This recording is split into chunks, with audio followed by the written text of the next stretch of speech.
kringum klukkuna.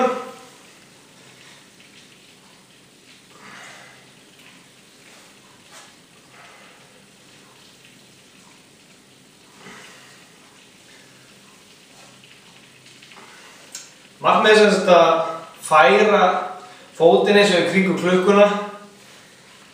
Fóturinn stendur í miðjunni, síðan erum við að færa fótinn, hinn fótinn út til klukkan 12, klukkan 3, 6, 9, eða þetta er öfugt frá ykkur sér og reyna bara að teygja fótinn eins langt út og við getum.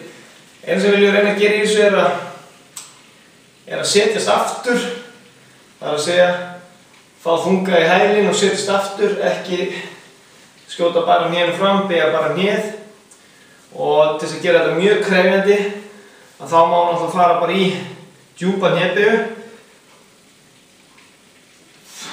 eins djúpt og maður getur og eins langt út og maður getur og þegar maður fer með fótinn aftur þá getur maður alltaf það sem markmið að reyna að koma hnénu í gólfið og rísa upp og svo strekkja þennan fótinn eins langt aftur og við getum og koma tilbaka. Þetta er kringum klukkuna.